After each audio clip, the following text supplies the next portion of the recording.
Hello दोस्तों, कैसे हैं आप। मैं आपका साथी संतोष कुमार कास्ट गार्ड की इस लड़ाई के जंग में आपके साथ मैं वीडियो की श्रृंखला में आज एक और वीडियो लेकर आया हूं, जिसमें आज हम लोग पढ़ने वाले हैं टाइप 4, जहां पर आपको मिलेंगे कि जब ब्याजों का योग या उसका अंतर ज्ञात हो तो ऐसी कंडीशन या स्थिति में आप सवाल को कैसे सॉल्व करेंगे।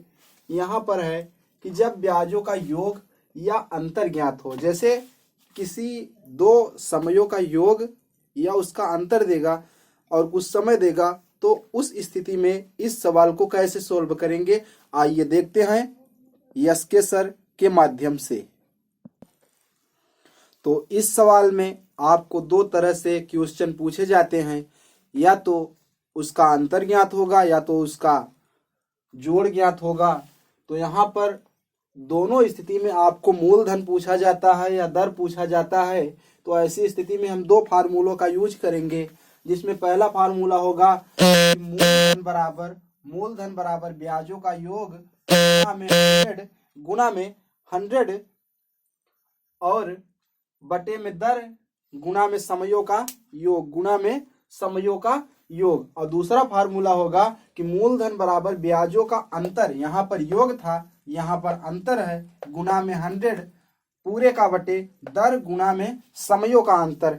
यानी जहां पर ब्याजों का योग होगा वहां पर समयों का भी योग होगा, और जहां पर ब्याजों का अंतर होगा वहां पर समयों का भी अंतर होगा। तो आइए देखते हैं इसके सवाल क्या हो सकते हैं। तो आप सभी के सामने ये क्वेश्चन भी आ चुका है कि एक प्रश्न है जिसमें किसी धन के 7 वर्ष और 10 वर्ष के साधारण ब्याजों का अंतर 150 है, तो वह धन ज्ञात कीजिए। इसमें आपको दो समय दिया है और दोनों ब्याजों का अंतर दे दिया है।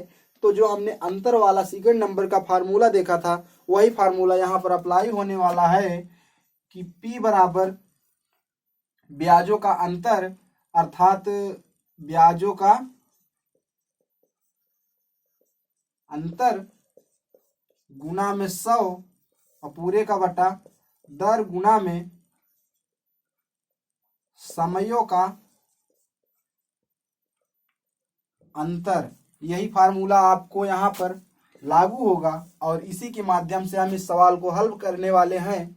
यहाँ पर 7 और 10, यहाँ पर अगर ब्याजों का अंतर आपको दिख रहा है, क्या दिख रहा है, ब्याजों का अंतर 150 आया है, तो अंतर हम क्या देखते हैं, अंतर किसका है, ब्याज का अंतर 150 है। तो समयों का अंतर हम लोग देख लेते हैं, समयों का अंतर हम लोग देख लेते हैं कितना है। समयों का अंतर यहाँ पर है, समयों का अंतर 10 माइनस 7 अर्थात 3 वर्ष है। और यहाँ पर दर दिया है, सॉरी यहाँ पर मैंने दर भूल गया, तो यहाँ पर दर बराबर जहां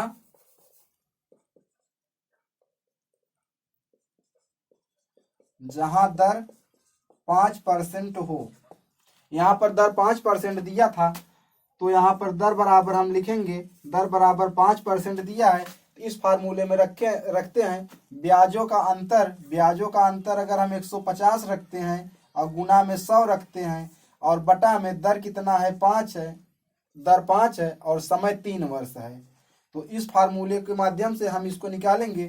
3 पचे 15 अर्थात यहाँ पर 50 आया, और यहाँ से 5 दहम्मा 50 अर्थात यहाँ पर दर बराबर निकल करके आया 10 गुना में 100, या मैं यूं कहूं कि दर बराबर 1 2 3, ये आपका यहाँ पर दर निकल के आया। उम्मीद करता हूं आपको यह क्वेश्चन अच्छे से समझ में आया होगा और इस क्वेश्चन को आप लोग नोट कर लीजिए। और मैं अब बढ़ता हूं दूसरे सवाल की ओर। यहाँ पर मैं लेकर के आ चुका हूं आप सभी का दूसरा क्वेश्चन।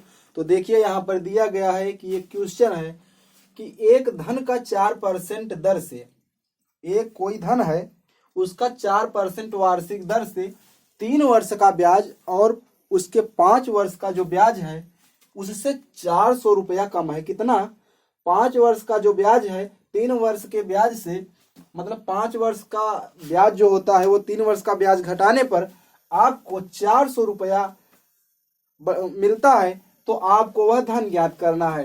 तो यहाँ पर आपको बता दूं कि यहाँ पर अंतर दिया है। अंतर किसका? अंतर ब्याज का। ब्याज का अंतर यहाँ पर दिया गया है 400 रुपया। यहाँ पर आपको दर दिया है, दर आपको दिया है कितना? यहाँ पर 4%। और आपका यहाँ पर समय दिया है। अगर यहाँ पर आपको दर दिया है और आपको यहाँ पर समयों ब्याजों का अंतर दिया है, तो आपको इन दोनों जो समय है, समय का भी अंतर निकालना पड़ेगा। तो समयों का अंतर कितना हो जाएगा?